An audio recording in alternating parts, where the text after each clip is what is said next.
The show I'd like to talk to you about today has a special place in my heart, and I feel it is a necessity to share my opinion about it with the world. I'm talking about the Anthology Series, the Ray Bradbury Theater. Boy, was that a ride! Hi there, it's Micha. If you want to know what made it so special, join me for this quick review.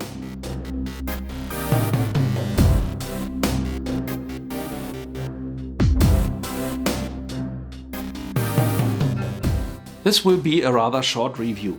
As mentioned in the intro, this is an anthology series, but not one where one season is a storyline. Here each episode is a standalone piece of storytelling, as in the classics like Twilight Zone, Outer Limits or Alfred Hitchcock Presents.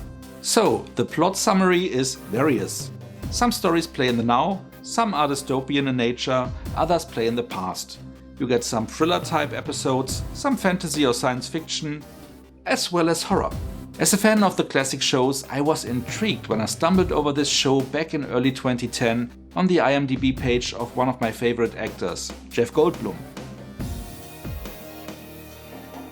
Debuting in 1985 with actors like Lucy Lawless and Leslie Nielsen and genre directors like Paul Lynch and William Fruet, cast and crew looked fantastic. It was produced by HBO and ran for 6 seasons, which also sounded promising, especially considering that Ray Bradbury himself had narrated the intros and wrote each and every screenplay for the episodes. Most directly adapted from his short stories or original content. Remembering him from school, where Fahrenheit 451 was one of the few mandatory reads that wasn't a total snooze fest, I was amped up to see the show and found out that it was released on DVD in the US.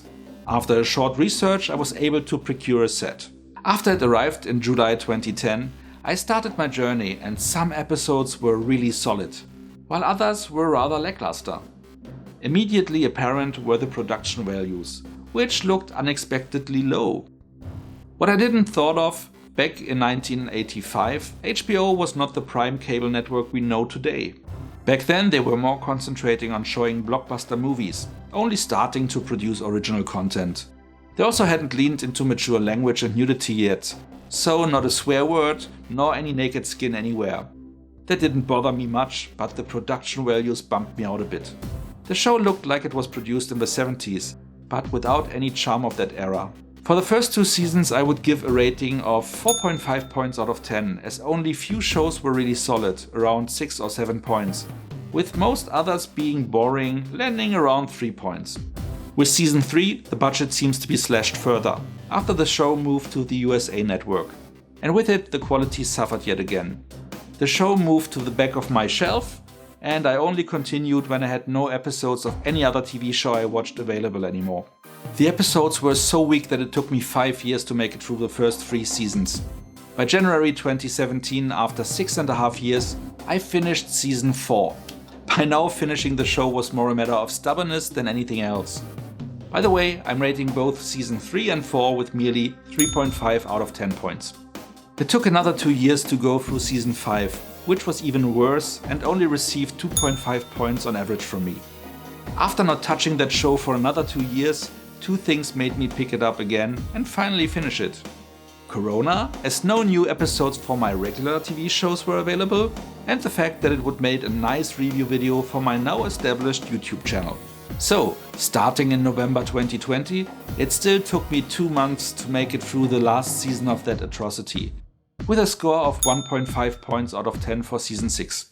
In the later seasons there weren't even any good episodes, just some mildly entertaining ones, where you could either like the story or the acting, but seldomly both.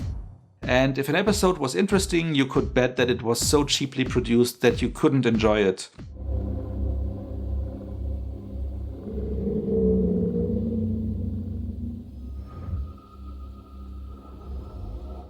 And surely, if the visuals were okay, the story stank. Some episodes even appeared as if they gave up finding a proper ending. And this was all created by Bradbury himself? I'm still shocked. On paper, adding all ratings together, you would end up having a score of 3.5 points out of 10. Even though I feel like it needs to be corrected down to a lower score, I will let it stand as is. But if you ever consider watching the show, keep in mind that it took me 10.5 years and a pandemic to force myself through the 6 seasons of this series, which, by the way, only consists of 65 episodes. 65 shows in 10.5 years? You do the math. In good conscience, I can only advise people to check out individual episodes if they like the actors in it.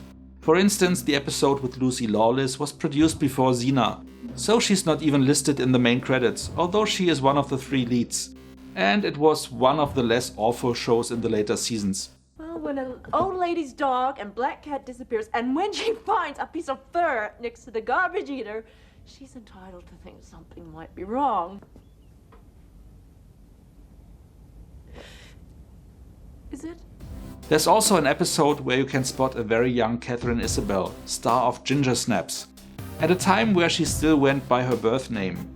Or Jeff Goldblum's episode in the first season, which is actually kinda good.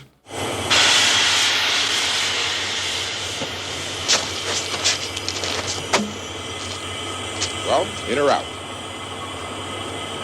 Out. Thank you. Have you ever seen the show or heard of it? Did you like it or do you agree? Let me know in the comments. That's it. As always, if you enjoyed this video, like it and feel free to share it with your friends. And why not subscribe to my channel so you won't miss any future video. Make sure to also hit the notification bell to get a heads up whenever a new video is posted.